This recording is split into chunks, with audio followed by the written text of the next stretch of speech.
Hi to all. Today I am going to discuss with you equations of motion by graphical method. Before deriving these equations, we need to recall once 3 points.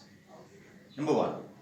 These equations of motion you can apply when the object is moving with a uniform acceleration. This is the necessary condition.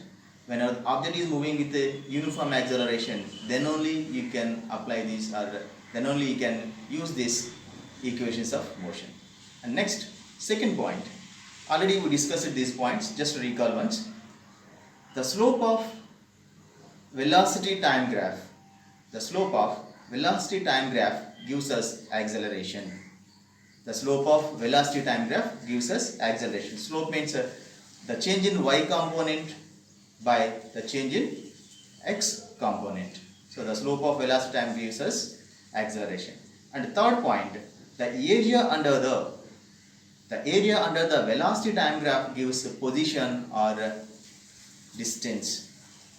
The area under the velocity time graph gives us displacement or distance. These are the 3 points we need to remember before deriving these equations. We have 3 equations of motion. First one, v equal to u plus at. This is called velocity time equation. And second one, s equals to ut plus half at square.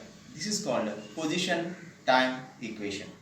And the third one is v square minus u square equals to 2as. This is called a position velocity equation. These 3 equations we are going to derive. For this, assume a situation like this. An object is moving with the initial velocity u. An object moving with the initial velocity u, and it attains or increases its velocity to the v within the time of t seconds, within the time duration of t seconds with the uniform acceleration of a. So one situation I am taking, an object is initially moving with the initial velocity u. Within the time duration of t seconds, its velocity increases to the final velocity v with the acceleration, uniform acceleration of a. This situation we need to represent on a graph. So see how to represent this on a graph.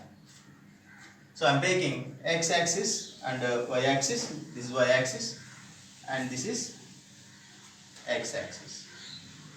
As we know, on the x-axis we need to take the independent quantity, that is time,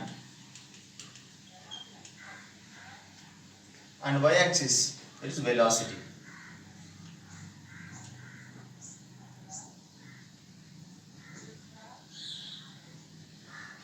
So initially object is moving with the initial velocity u and its final velocity is v and acceleration n time t.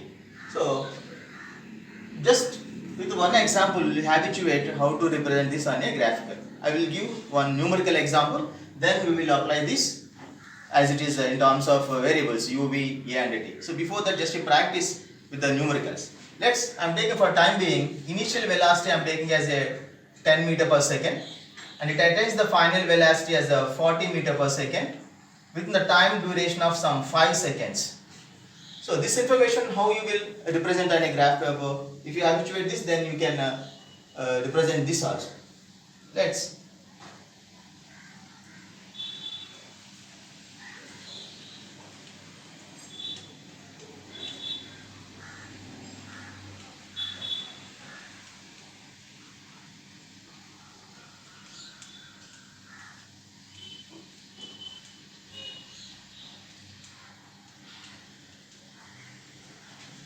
see once here initial velocity is at 10 meter per second. So object is initially here. When the time is initial, that means 0. When the time is 5 seconds, its velocity increases to 40 meter per second. That means within the time of t seconds, the object reached its velocity to 40 meter per second. So this is 40 meter per second. So if you join this, so the graph you are getting like this. That is the meaning of object is having already some initial velocity. Within the time duration of 5 seconds, it is increased to this. So this is representing 10 meter per second as the initial velocity u, and this height is representing, that means this height is representing here, that is a v actually, final velocity, and the time taken, this is the time taken. You just observe the numerical example. Now how to represent this variable on a graph, let us see. Initially object is moving with the velocity u. So initial this is origin 0 0. Initially object is having some velocity I am taking as u. Within the time of t seconds, with the time of t seconds, for example, with the time of t seconds, its velocity increases to the final velocity v. So I am taking with the time of t seconds, it increases to the final velocity v I am taking. So this is a final velocity. If I join these 2 points, I will get a straight line. I am getting a straight line. So this graph represents a motion of a object here. So here this height, this is the initial velocity, this height is initial velocity, and this total height is the final velocity. So I am taking this parallel line, I am drawing a parallel line perpendicular to the time. This is the final velocity, it represents final velocity. I am giving the names to this. This is O, origin O, I am taking as origin O, and this is point A, and this is B, and this is C, point C. And parallel to that OC, just I am drawing one line. This is D. Now, on the graph paper, initial velocity is nothing but OA. Am I right? This is initial velocity. So, OA length represents initial velocity. And what is final velocity? V is the final velocity, which I represent in terms of BC here.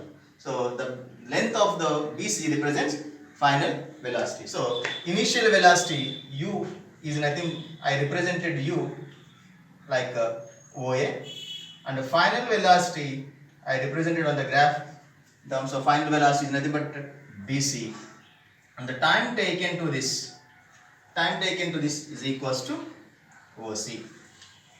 So this is the primary information you need to note before deriving any equation. It may be velocity time or position time and velocity position equation, whatever it may be. This is the primary information you need to have a look once. Initial velocity, the height of OA gives the initial velocity u, and the height of BC gives us the final velocity, and the time taken to this is OC. Okay. First equation of motion. Generally we will call as velocity time equation. Velocity time equation. Here you can see that V equals to u plus AT. To derive the first equation of motion, only one point you need to remember in your mind, that is acceleration. So what is acceleration means? Acceleration means change in velocity by time taken.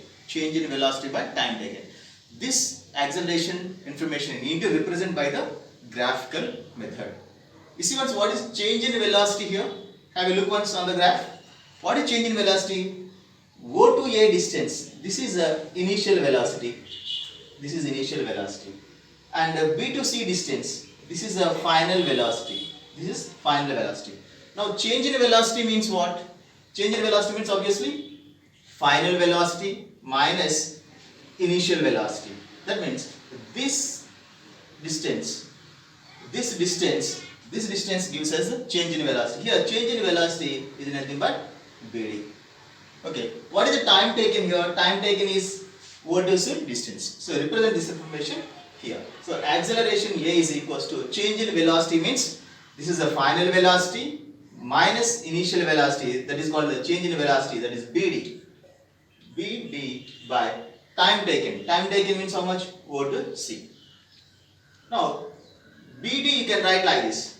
BD is the length of BD. You can write like BC minus OA. BC minus OA by OC. Already we know that what is BC means. BC means final velocity. That means V. What is OA? OA means initial velocity, U. And what is OC? OC means time taken.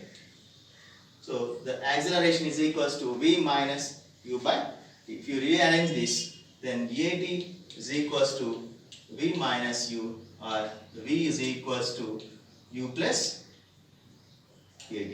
So this is called v equals to u plus at. This is called the position time equation. So to derive this, just you need to remember only one point in your mind, that is acceleration formula. So from this, change in velocity you need to represent on a graphical way. So how the change in velocity can represent the graph, that is BD by OC. BD is nothing but, you know, that BC minus OA, which is V minus U, and OC nothing but time. So like this you can derive velocity time equation.